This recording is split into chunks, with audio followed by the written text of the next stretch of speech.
Jadi malam ini kita akan ngobrolin tentang narcissistic personality.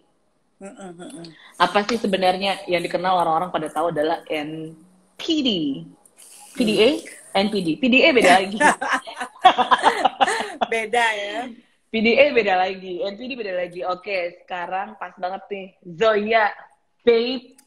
So tell me, what is it sih sebenarnya? Narcissistic personality. Dan kamu kan sebenarnya experience itu kan? Yes, I'm survivor. I'm a survivor. It's true, it's true. Jadi kebetulan ya I tell Zola juga and some of my close friends, dan baru-baru ini aku bilang sama Zola yang gila ya, setelah like 8 years akhirnya gue berhasil bener-bener bercerita dari perspektif yang sangat-sangat klinis gitu waktu di wawancara sama podcastnya Janda Bercanda gitu ya, tapi untuk nolongin orang-orang yang terutama bagi mereka yang bercerai dengan narsistik gitu ya.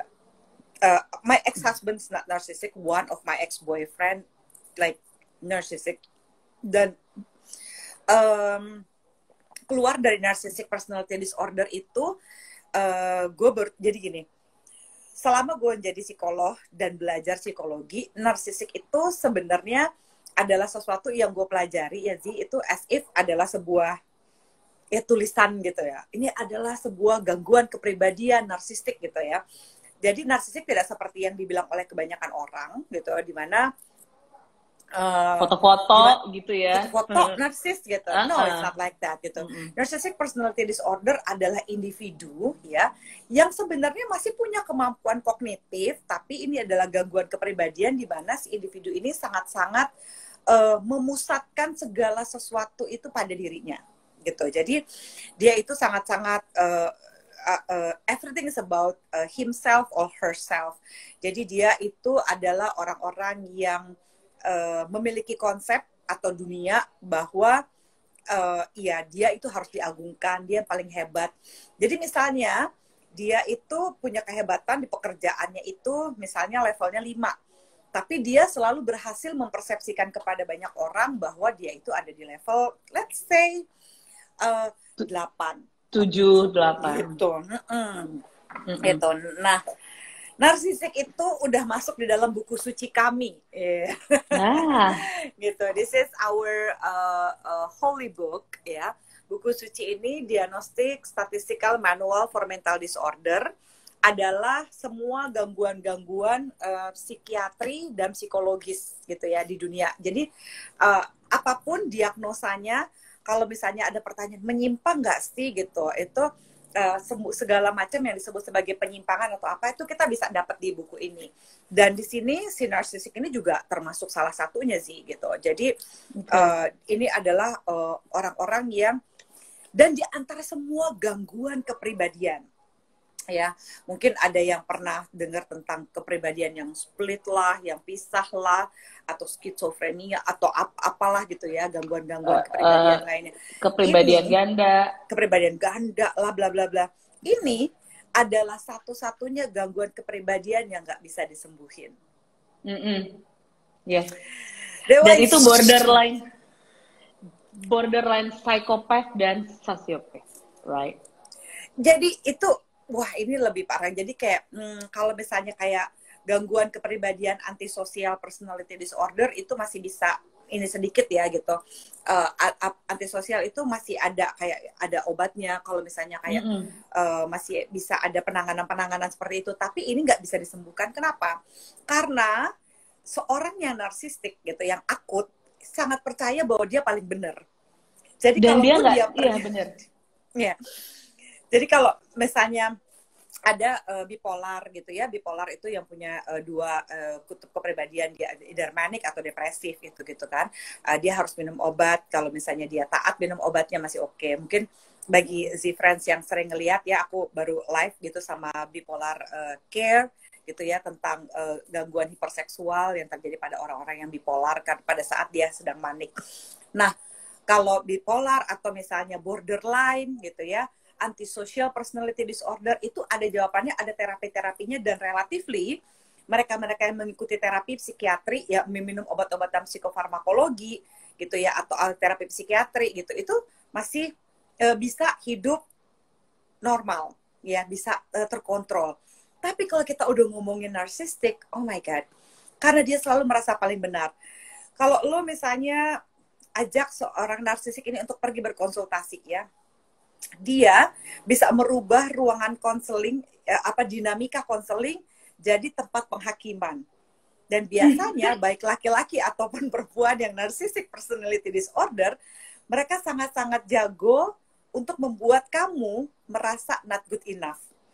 Yang ciri yang paling khas bahwa kamu sudah berada di dalam relationship yang narsistik, ya. Kalau buat gue pada waktu itu, I think Sari was there, ya. Sari it's one of my support system actually at that time. We know like long time ago. And Sari, it's a very, very, very good friend that actually understand what I've been through at that time. And she's one of the person yang waktu itu juga aku curhat, ya. Terus mana tadi ada Pei, kayaknya di sini Pei beberapa kali juga ngeliat, ya, setelah 8 hampir 9 tahun putus gitu, ya. Berapa kali gue masih diteror-teror sama orang ini, dia masih trashing me gitu, ya, in the social media gitu kan. Berapa kali he saw it gitu, bahkan ngebantuin gue mesti ngeblok berapa akun-akun yang say something really really really trashy, crazy stuff gitu about me gitu. Nah, karena apa? Karena nggak bisa menyembuhkan gitu. Nah, salah satu kesalahan gue pada waktu itu gini, kita sebenarnya hampir agak sulit untuk tahu kalau dia itu narsistik sebelum kita pacaran atau nggak terlibat dalam relationship yang dekat sekali sama dia. Jadi kalau misalnya pada orang-orang narsistik, ya, baik itu laki-laki ataupun perempuan, nggak bisa cepet banget taunya kecuali kamu udah lama kenal. Ya, berteman juga dengan orang narsistik setelah gue pacaran sama mantan gue yang narsistik ini, baru gue ngeh, oh ini orang narsistik. Jadi gue lebih peka.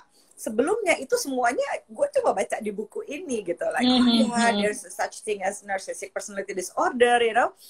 It's like ada orang yang merasa dirinya tuh paling penting, paling ini, always have to be center of attention, dan dia selalu menggunakan manipulasi dan gaslight, ya. Paling khas itu adalah gaslight, dimana kalau misalnya Zola, aku minta maaf ya, kemarin aku itu marah sama kamu. Tapi kamu juga harus belajar dong, jangan memancing-mancing kemarahanku. Iya, you know? Dibalik gitu. Selalu mereka itu berusaha membalik situasi yang membuat this is your fault. Kalau lo nggak seperti ini gitu, ya, gue harusnya gue jadi nggak minta maaf nih, gue jadi nggak bikin salah kalau lo nggak kayak begini. Oh, dia jago banget memanipulasi gitu, ya. Terus kalau misalnya dia itu juga merasa dia harus selalu menang, dan di dalam relationship dia butuh relationship karena dia butuh pemuja, dia butuh status, dia butuh dilihat hebat gitu oleh orang-orang gitu. Kebanyakan narsistik seperti itu gitu. Dan mereka image buat mereka itu penting banget. Everything, semuanya. Jadi paling penting itu image buat mereka. Mereka tidak pernah mampu untuk berempati. Mereka tidak pernah bisa mencintai. Yes. So, if you try to save them, be careful that you need help. Gitu. Karena mereka itu nggak bisa tertolong juga. Gitu. Jadi, mau diapain juga nggak bisa. Gitu. Jadi, karena mereka nggak pernah merasa salah. Dan gitu. dan satu-satunya juga untuk sign kalau mereka itu narsistik adalah mereka nggak good listener. Mereka nggak bisa kemampuan mendengar itu, mereka nggak punya sama sekali. Jadi ya, dan jadi everything is about them. Ya, jadi benar kayak kata kamu tadi, kalau kita nggak akan tahu dia itu narsistik kalau misalnya kita memang udah bareng, let's say kalau in the relationship, kalau misalnya memang sudah dekat.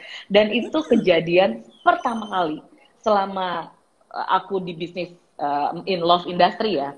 Oh iya. Dan aku tuh biasanya strong intuition aku kencang banget kan ke klien. Gue tahu nih, oh nih orang bad vibes, dada semuanya aku tahu. Tapi this one very good, ya, Ziv. This one itu nggak kelihatan sama sekali dada, dan cuman aku punya feeling sih kayaknya ada something. Yes, ada something, tapi oh ya udah, oke, nggak diinin. Setelah jadi klien, holy moly, my god, dia nggak ngedengerin gue ngomong sama sekali. Yang dia tahu cuma dia. Terus kasar kalau ngomong, semuanya everything about her. So like, belittle everybody else, ya kan? Nothing, lo apa gitu. Yes. Scrutinize, criticize, you know. It's all about her or him. Yes. Dan ini kita juga bilang nih, memang mereka nggak good listener, tapi mereka malah merasa mereka good listener. Benar. Dan mereka juga taunya. Mereka paling hebat. Iya. Mereka paling bisa tuh ngomong. Dia paling bisa ngomong gini. Lo yang salah, lo nggak pernah begini. Dibalikin terus ke sebelah sananya, karena dia nggak ada tendensi untuk gua salah ya enggak gitu. I'm always right. Benar. Jadi iya. Empatinya nggak ada, diktator, controlling. Oh my god.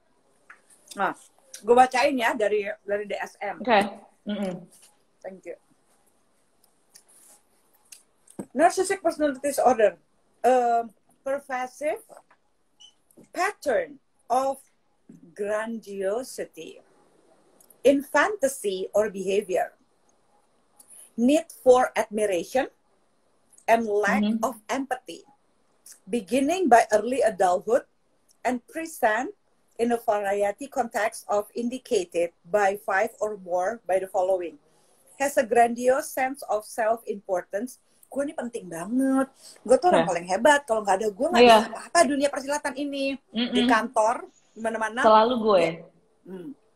Dia hebat-hebatin ininya pekerjaannya, padahal yang kerjaan orang lain. Anak buahnya, temennya. Tapi dia selalu take credit for whatever that he or she's doing. Si Tari bilang, jadi nggak bisa dirubah menjadi agak normal. Nggak bisa. Narcissistic personality itu nggak bisa disembuhin. Not even terapi sama sekali. Nggak bisa. Kita biasanya hanya menolong korban. Karena dia akan membuat ini menjadi sebuah ajang pencari pembenaran kalau misalnya di konseling itu. Banyak psikolog mungkin juga nggak terlalu ngerti ya gitu.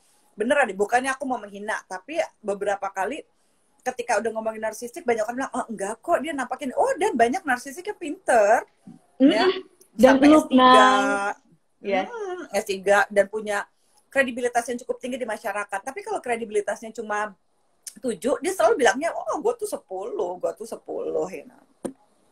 Something like that. It's preoccupied with fantasies, of unlimited success, power, brilliance, beauty, or ideal love. Biasanya seorang narsistik akan cerita sama lo bahwa dia selalu menjadi korban penipuan dari mantan pacarnya sebelumnya. Karena gini, kalau 1, 2 lo punya mantan pacar yang aneh wajar, tapi kalau lo bisa iya Sari, kesian ya dia nggak bisa sembuh, Sar.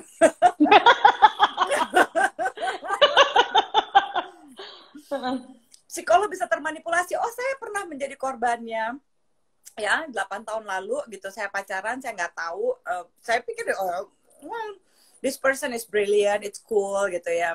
It's fine gitu. Saya knows the person dan saya pikir dia memang agak ajaib sedikit aja. Tapi kan gue psikolog, masa sih nggak bisa gitu. Iya. Begitu gue belagu, terus itu keluar aslinya. Waduh, kalau play victims, tapi di depan semua orang dia paling hebat. Gue dari membela diri gue terus-terusan gitu ya, sampai gue nggak mau sama sekali membela diri gue lagi. Iya nggak, Sar? Wah, thanks to you, Sari. Gitu, kalau nggak ada Sari, waktu itu yang paling banyak pembelaan gue tuh Alia. Gue sedih banget, teman gue ranking lagi di Amerika pada waktu itu gitu ya, karena lagi nemenin suaminya ambil S3. But I'm so thankful of my support system. Most of all is my family there gitu. Jadi itu bener-bener tuh iya Wulan. Nah Wulan juga pernah diteror-teror ya, maaf ya gitu. Semua yang ngefans sama gue pernah diteror sama orang ini. Even until like last year I guess. Gila banget. Jadi dia ini akan memastikan bahwa kalau gue nggak dapetin lo, gue akan bikin semua orang jijik sama lo. Gitu. Dia akan make brainwash orang-orang. brainwash, trash campaign gitu ya, they will do Yes. anything. Yang ketiga, he or she believe ya that she or he is special, unique, can only be understood by or should associate with other special high status people or institution. Jadi bagi mereka-mereka yang populer ya dan cukup punya nama di masyarakat dan segala macam, atau yang paling ngetop di tempat kerja, yang paling punya high status gitu, dia biasanya cenderung menjadi target para narsistik ya, baik laki-laki ataupun perempuan. Nah gitu. Awas di IG live. Aduh Pei. Gitu. Ini udah orang pada pernah melihat sendiri mereka ini nih, beberapa gue kasih lihat kan, lihat nih gue sampai nggak mau lapor polisi aja, sampai bingung mau lapor yang mana, akunnya banyak banget yang neror gue. Aku sama kata-katanya gokil tuh. Mereka yang narsistik ini ciri narsistik contoh kasus narsistik yang paling khas, kalau pernah ingat di Universitas Bunda Mulia, adik Sarah ya, mahasiswa cantik, dia dibunuh oleh mantan pacarnya sendiri dan dilempar di pinggir jalan tol. Iya, itu beberapa tahun yang lalu. Masih ingat kan ya? Yes. Terus ditanya, pacarnya ini narsistik kan? Dan mantan pacarnya membunuh dia bersama dengan pacarnya yang sekarang. Jadi bukan pacarnya si Ade Sarah. Dia kan udah putus.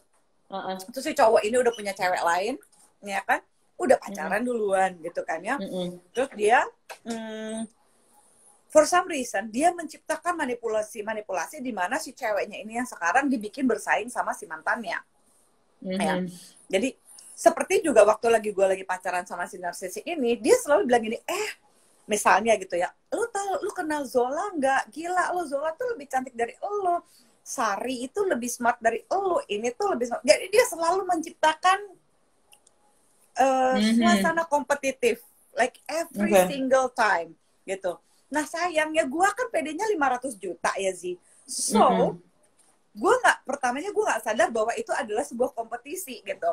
Jadi ketika dia bilang, lu gak pernah kenal cewek yang namanya Zola tuh hebat banget gini. Begitu gue ketemu, gue bilang, oh my god Zola, lu tuh lebih keren daripada yang gue kira ya. Nah dia kesel tuh kalau gue begitu. Gitu misalnya. Jadi gue pikir, oh memang nih cewek nih pinter nih gitu, emang si Sari ini nih, emang si Zola begini nih gitu. Nah si adik Sarah hampir sama seperti gitu kejadiannya. Dia memanipulasi ya, si mantan pacarnya memanipulasi sampai dia percaya bahwa dia harus mengeliminasi si mantan pacarnya ini supaya dia bisa eksis, diterima, dan dia bisa good enough diterima oleh si cowok ini. Mereka merencanakan pembunuhan ini segala macam ya, dan ceweknya dengan santainya padahal tidak memiliki gangguan kepribadian apa-apa, tapi dia jago manipulasinya, dia jemput, bahkan si cewek ini yang nelpon si almarhumah adik Sarah, telepon.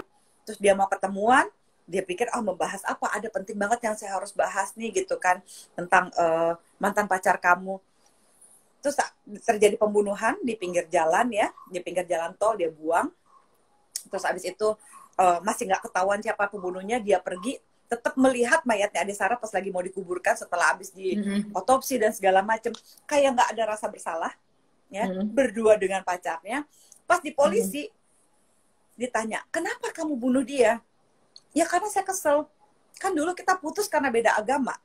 Tapi saya lihat dia juga dia yang deketin dia cowok-cowok beda agama. Bayangin, yang deketin dia cowok-cowok beda agama. Kacau kan? Gitu. Jadi polisi bingung kan? Nah pada saat itu gue bilang, sebenarnya itu adalah gangguan kepribadian narsistik. Dia percaya dia yang paling ganteng.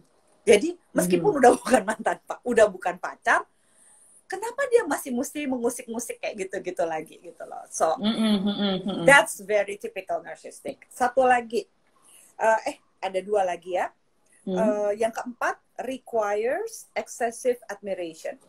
Dia butuh pacar, dia butuh pendamping untuk fans tetap. Jadi kan gue suka bilang gini, waktu lagi pacaran itu gue bilang gini, jangan sampai, nih awal pacaran gue udah feeling, cuma gue belum tahu dia narsistik kan. Gue cuma tahu ya mungkin ini aja kali ya, emang gokil aja kali, kreatif gitu, ternyata kelakuannya memang ternyata narsistik parah gitu. Jadi gue bilang jangan sampai kita putus hanya karena, gue bilang begitu, hanya karena gue merasa harus tersaingi sama jutaan teman perempuan loh. Terus dia malah bilang begini, kenapa? Emang lu gak pedean jadi orang? Gue bilang, hancur, baru kali ini ada orang bilang gue kagak pede. Gue gak pede gitu. Karena, gue bilang gitu, lu sering kali gitu, for some reason, harus bilang bahwa ini kayaknya lebih hebat. Nah, gue merasa itu agak berlebihan kalau lu ngomong di depan gue. Ketika lo admire somebody gitu ya, like sekali, dua kali lu kagum gak apa-apa. Tapi ketika lu selalu menyebut orang-orang tertentu, sampai bikin gue kayaknya jadi, ya elah kayaknya nih, kayak mau bikin persaingan-persaingan kayak gitu, kayak apa, terus dia, dan at the end dia bilang, orang yang sehebat ini aja, ya, sudah berpengalaman jauh lebih daripada kamu, itu kagum sama aku loh, you know, it's so weird, gitu, like, iya gitu kan ya. Kenapa kamu nggak bisa begini? Si ini aja kalau ini sama aku nih, coba dilihat nih, kalau dia teks bilang kayak begini, dia ngagumin aku di sini, dia paling senang kalau dikagumin, apalagi di sosial media. Jadi misalnya gini, ada yang komentar gitu ya di Instagram gue, aduh Mbak Zoya cantik deh, beruntung banget yang dapetin kamu Mbak, right? Dia akan cepet bales, bilang juga kalau kamu beruntung dapetin aku, please bilang sekarang. I see. So berarti part of controlling diktator, manipulator. Iya, manipulatif udah pasti. Dan satu, nih kadang orang suka rancu antara dia being confident sama memang dia punya narsistik gitu loh. Kadang kan mereka suka, oh kayaknya dia confident gitu. Sebenarnya sisi mana sih yang ngebikin perbedaan antara ini orang beneran confident sama dengan, oh yeah, he's a narcissistic. Orang yang karena kan confident nggak kelihatan sebenarnya. This is a very good question. Ini juga yang bikin gue tahu kenapa dia narsistik, karena gini, apakah orang yang confidence-nya real perlu meyakinkan orang lain bahwa dia hebat? Ya. Misalnya, hey, gue ini Zola Yohana, gue ini love expert, ada mobil Lamborghini, mesti promosi. Kalau gue Lamborghini is Lamborghini. Nah, satu kali gue nail it gitu ya, yang itu. Gue bilang gini, kenapa sih lu harus bilang berkali-kali, mesti bilang ke gue gitu, kalau lu tuh hebat. Kan aneh, gue bilang gitu. Oke. Dia bilang gini, coba kamu browsing gitu ya. Kira-kira 8 tahun lalu, dia suka membrowsing gini nih, salah satunya. Tuh coba lu lihat, dia browsing namanya dia. Google menemukan nama gue misalnya 10.000 tautan tentang gue, dia bilang gitu. Terus dia menggoogle nama gue. Ya, kamu cuma 9.000. Kamu tuh gak sehebat aku. Kalau lu bener-bener hebat, lu ngapain begitu, men? Oke. So berarti sebenarnya sign-nya adalah dia narsistik itu adalah kalau orang yang confident gak akan ngomong. Kalau gue itu adalah ini, atau sama mungkin ada experience juga, kata-kata ini benar gak sih? Misalnya, lo gak akan dapetin orang kayak gue lagi deh, lo mau nyari di mana juga gak akan ada, cuman gue doang. Nah, tuh. He always say that. So, dia butuhin, nanti dia akan ke rumah gue begging for 8 hours, crying. Tapi dia nanti kalau misalnya lagi di atas angin, gue lagi bikin kesalahan kecil. Apa gitu yang gak signifikan, yang gue udah lupa apa gitu, nanti dia akan bikin, kamu siapa lagi laki-laki sehebat aku setelah melihat kesalahan-kesalahan kamu yang seperti ini gitu, aku masih mau terima. Dan banyak kesalahan yang tidak gue lakukan pada dia. Misalnya gue pernah cerita, gila ya dulu gue pernah begini loh sama mantan pacar gue, gini-gini. Dia bisa ngulang itu semua. Mana ada laki-laki yang mau terima perempuan kayak kamu, Zoya, bisa begitu. Gue sampai, serius loh? Kayaknya gue cukup keren deh. Mungkin gak cukup keren buat lo, bisa buat yang lain aja deh. Gue suka gitu kan kalau gue marah. Oke, berarti kan ya pokoknya dan gini, paling gampang adalah menganalisa, observe yourself kalau misalnya dengan narsistik. Kenapa? Kalau misalnya, kadang kan kita tahu ya, ketika kita pacaran dengan si A, si B, si C, sama si A, sama si B, sama si C, kita nggak pernah begitu. Tapi ketika dengan si D, kok gue jadi kayak aneh, then you start questioning yourself. Like, Lu berasa something gue wrong gila with gak sih? me. Yes, something wrong with me deh. Ya, if you start questioning yourself, okay, better You need are. professional help deh. Ya, cek, mulai observe gitu. Karena yang paling susah untuk para si victim ini adalah ketika being manipulatif. Ketika dimanipulatif itulah tadi yang harusnya mungkin dia orang yang gak emosional, dia bisa jadi jauh lebih emosional loh. Karena bukan sesuatu yang jadi, ini nggak gini nih harusnya nih. Ini nggak, ini kenapa begini nih? Iya dong, start questioning yourself gitu. Jadi mesti sering-sering observe, mesti observe dulu. Kalau misalnya dari sebelum-sebelumnya lo nggak temperamen, sebelum-sebelumnya lo nggak kenapa-napa, and then suddenly, kok gue jadi gini? Gue harusnya ini nggak begini. Ini kayaknya gue yang gila apa gimana? There you go. Temperamen abis gue tuh sampai balik ke mentor gue, ya gue kan dulu waktu itu praktek di RSA El Minto Harjo gitu ya, gue sampai balik ke ini gue bilang gini, Dok, I don't like myself gitu ya, gue nggak, gue selalu waktu itu kan I was like 36 years old, gue bilang gini, gila ini adalah my best moment gitu. I always love myself. I always passionate about everything. Iya, gue pernah patah hati, tapi gue nggak pernah ngerasa kayak mempertanyakan kenormalan jiwa gue gitu ya. Untuk orang, I'm a mental health worker gitu ya. Terus gue bilang, apa gue gila ya dok ya? Gue sampai nanya gitu sama mentor gue.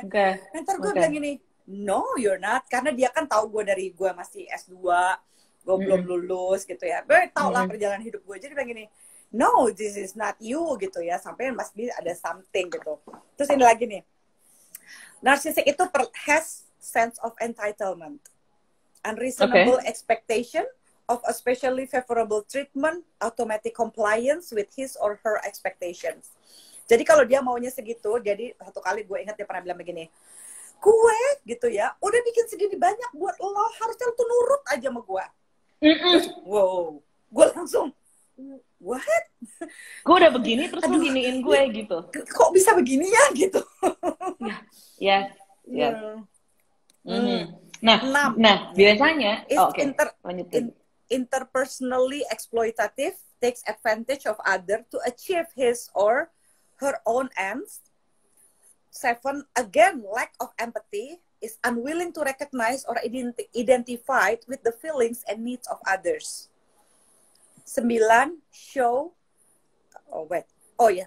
is often envious of others or believes that others are envious of him or her. 9, show arrogant, haughty behavior and attitudes. That's all.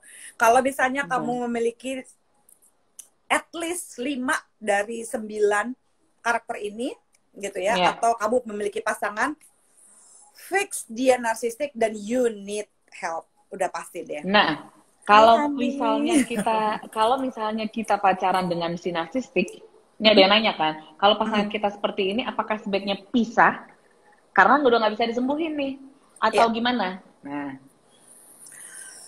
kalau misalnya kamu menikah ya dengan orang yang narsistik, please ya, kalau udah keburu punya anak, selamatkan anak-anak, ya. Kamu nggak akan bisa menolong apapun dan harus batasi conversation, ya. Harus batasi conversation, jangan sampai dia itu mengganggu ke kesehatan mental kita, gitu. Dia akan selalu mencari satu kesalahan kamu, akan diserang terus di situ. Non-stop. Non-stop. Emotional blackmail, like literally emotional blackmail. Gua pikir aja gitu, gua putus, gua udah tenang, ya. 8 tahun kemudian saudara-saudara masih. Gitu. Terus ini ada question. Lanjut. Untuk dia pertama lo harus benar-benar no contact at all. Kalau misalnya soal anak ya, lo pastikan gitu ya. Lo pastikan bahwa dia tidak ada kontak lagi dengan dia hanya punya kontak yang terbatas gitu dengan anak-anak gitu. meskipun dia mau sayang sampai apa ke anaknya juga, kita harus usahakan bagaimanapun juga menyelamatkan anak kita, jangan sampai anak kita jadi narsistik gitu ya. Kenapa orang bisa jadi narsistik? Karena ya dia nggak punya empati gitu dari kecil. Empathy, they don't have any empathy. Makanya kalau dari kecil ya, ketika udah terbiasa gitu, ada beberapa orang yang udah terbiasa untuk misalnya nih, anak yang paling sering ya, anak kecil jalan set terus nabrak gitu ya. Nabrak orang lain, terus udah gitu kita ngajar, minta maaf, kan kasihan kalau orang sakit gitu ya. Selalu kalau punya masalah dia selalu berhasil menyembunyikan perasaannya, tidak mengekspresikan perasaannya. Jalan nabrak kursi gitu, oh kursinya nakal, jadi semuanya selalu kamu bener. Ya kan ada anak kecil kan gitu ya. Ada. Gitu. Aduh kursinya yang salah. Kursinya gitu. salah gitu. Nah jadi ketika misalnya gitu ya kamu yang bisa menyebabkan adalah ketika ada kejadian apapun, kamu tidak diajarkan untuk memproses rasa sakit hati kamu.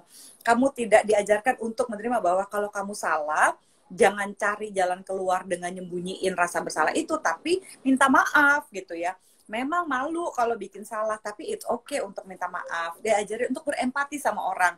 Ketika kamu nggak bisa rasain, bukan berarti kamu nggak bisa berempati terhadap perasaan orang lain, try to put themselves in other people's shoes gitu. Jadi kemampuan berempati dari kecil itu penting banget supaya kita tidak membesarkan anak-anaknya narsistik gitu. Nah kalau kamu cuma pacaran sama narsistik, berusahalah untuk ngeblok semua kontak. Karena buat mereka itu sangat frustrasi kalau tidak bisa mengganggu elu. Ya, nah seperti yang terjadi pada gue, amit-amit ya, semoga ini nggak terjadi pada kalian. Ya, ketika dia nggak berhasil mengganggu gue, dia ganggu keluarga gue. Yang paling gue marah adalah dia mengganggu nyokap gue. Ya, dia bilang, wah, dia tuh ibu punya anak tuh, si Zoe tuh pelacur, bla bla bla bla bla bla. Mak gue shock dong, hah, gitu kan? Gue bilang gini, Ma, just don't listen gitu. Ya, gue tapi mak gue udah shock duluan kan. Maksudnya gila loh, mak gue umur 78 tahun. Tiba-tiba ada laki-laki ngomong begitu gitu kan ya, kan kesian gitu. Anak gue ada teror-teror di Instagramnya waktu lagi perpisahan dengan teman-temannya gitu. Dibilang gini, hati-hati mami kamu tuh perempuan murahan, begini. Nangis anak gue, ngamuk kan. Jadi karena gue tidak bereaksi, karena gue tahu untuk menghadapi orang yang narsistik, gue tidak mau marah lagi seperti waktu gue marah dulu gitu. Karena dia tahu gue tuh gampang diprovokan dan dia tahu bagian mana untuk ngecolek gue gitu. Karena dia karena gue nggak mau bereaksi, akhirnya dia mengganggu keluarga gue, semua keluarga gue, orang yang dekat sama gue, yang ngefans sama gue juga udah pernah diteror gitu, kayak Wulan tuh di Manado, jauh banget ya. Ini ada ini ada pertanyaan. So how do you deal with their manipulation and blame game when you are in the midst of divorce? Jadi ini lagi dia pasangannya ini udah dia mau proses divorce. Tapi gimana dealing sama manipulation dan segala macam gitu loh. Dia udah akhirnya decided untuk divorce, jadi masih proses untuk divorce. Nah, untuk dealing dengan manipulation segala macamnya itu sebenarnya harusnya gimana sih? Karena kan again bakal capek. Dealing with narcissistic itu literally tiring banget. Like exhausted. And you keep emotionalnya itu unstable jadinya. Dan kitanya pun jadi berubah. Yang harusnya sebenarnya kita nggak kenapa-napa, kitanya jadi beda, like literally beda gitu loh. Lo tau nggak Zi, ternyata kalau misalnya ya, karena waktu abis gue kena ini, terus gue ke Amerika kan, gue sekolah kan ya, gue lagi ngambil kursus, gue ketemu sama profesor gue dan gue counseling, gue beneran counseling sebelum gue kuliah, karena gue udah exhausted banget. Gue ditemuin sama orang-orang korban narsistik gitu ya, yang sampai kena lupus. Tahu nggak kenapa sampai kena lupus? Karena mereka keep defending themselves kan. Too much. Jadi ini tuh, semua tubuhnya itu membuat pertahanan double gitu. Iya kan, karena lupus itu kan adalah penyakit di mana antibody lo itu kan bekerja doubles gitu kan ya, sampai segitunya. Iya Sari, benar tuh, kalau misalnya punya binatang piaraan itu bisa membantu empati gitu, bagaimana dia ini binatang piaraan, it's really good gitu. Tapi jadi empati narsistik itu bisa menurun atau bisa nular nggak sebenarnya? Ini ada pertanyaan, mungkin dari keluarga ada yang turun dan takutnya mungkin keturunan apa gimana gitu. Enggak. Ini benar-benar adalah latihan empatinya dan kepribadiannya itu bisa banget gitu. Nah, supaya lo bisa terbebas dari orang-orang yang narsistik ya, gitu. Kita nggak bisa mengontrol dia, kita tidak bisa menyelamatkan orang yang juga jalan sama dia, nggak bisa.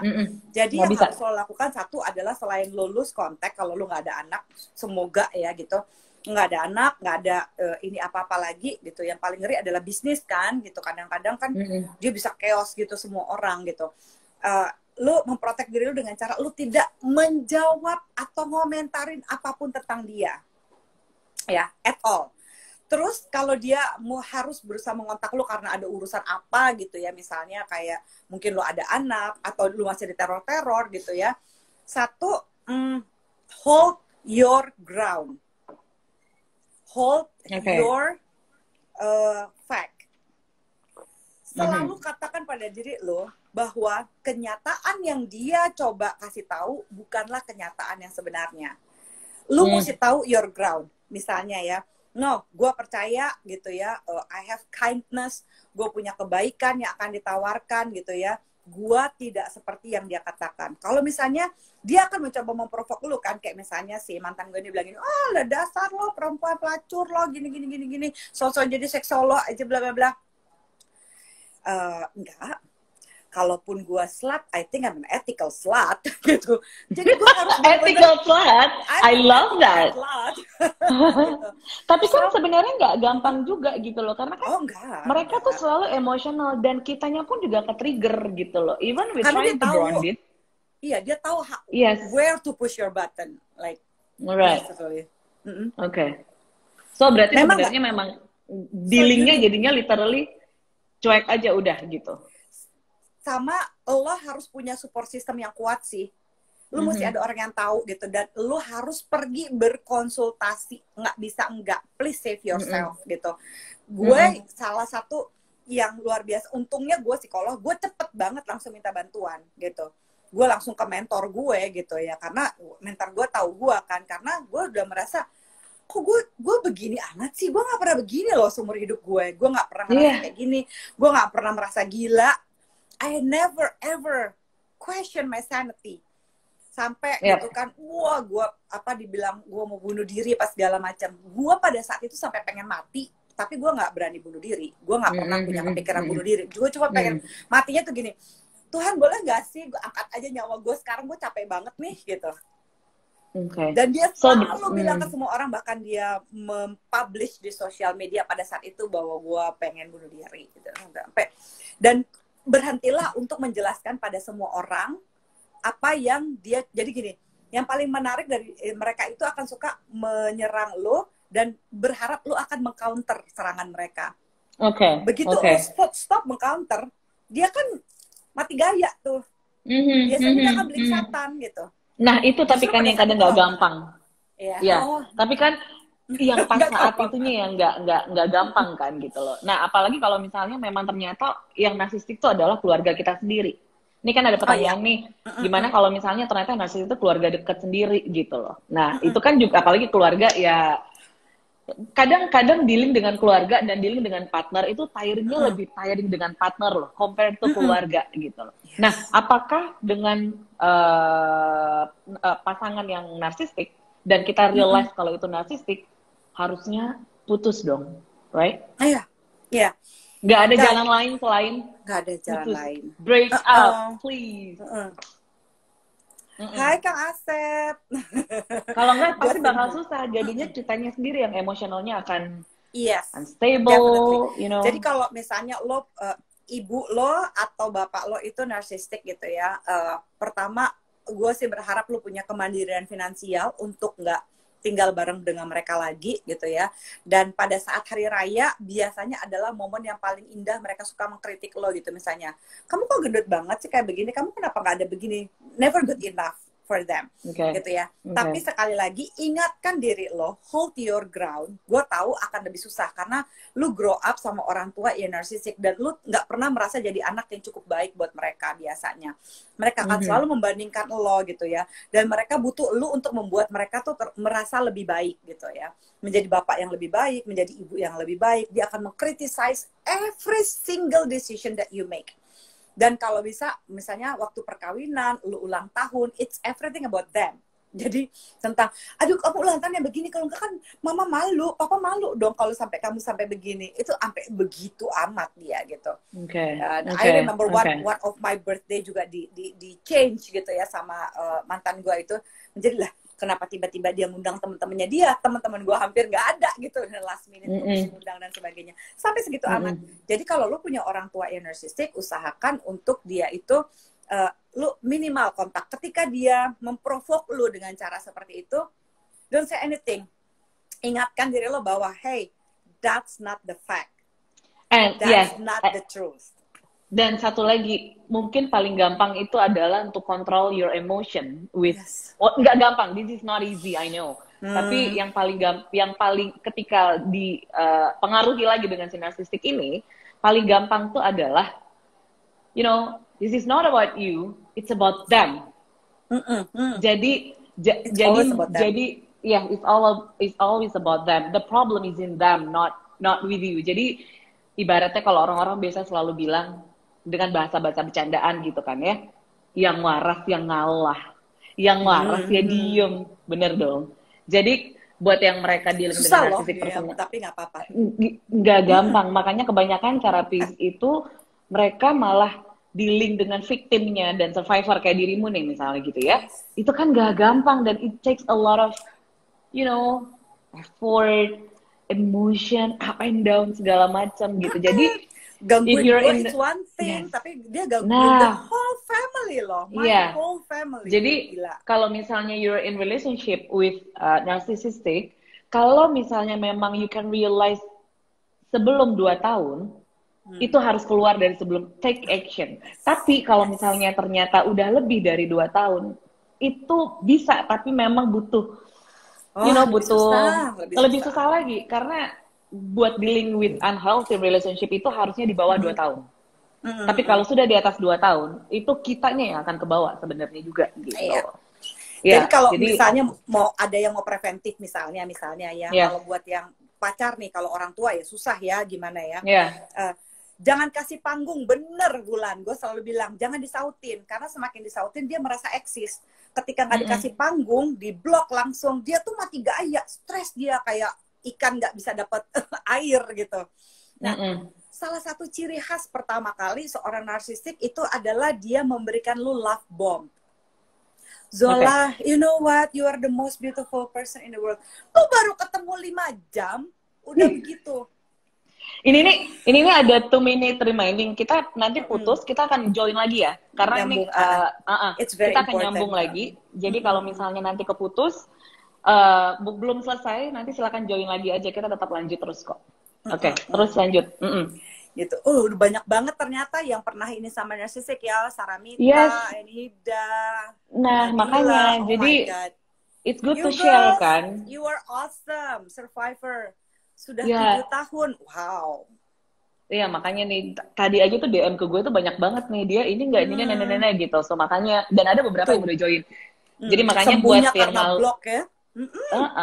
Jadi makanya karena malam ini, jadi kita akan perpanjang waktunya, nggak hanya 1 jam, kita panjangin lagi nanti, karena masih ada beberapa, kita bisa tahu dia sign-nya adalah narsistik itu apa, terus udah gitu step-nya, kita harus gimana kalau misalnya ternyata kita dealing dengan partner yang narsistik gitu kan. Hal pertama yang harus kita lakukan itu apa gitu, apakah support system, teman kita langsung, atau mungkin dari kitanya yang memang udah aware duluan. Oke, ini harus stop. Cuman kan ketika mau di stop, dari sananya blackmail lagi. Iya dong. Dari sana blackmail lagi. Enggak, stop.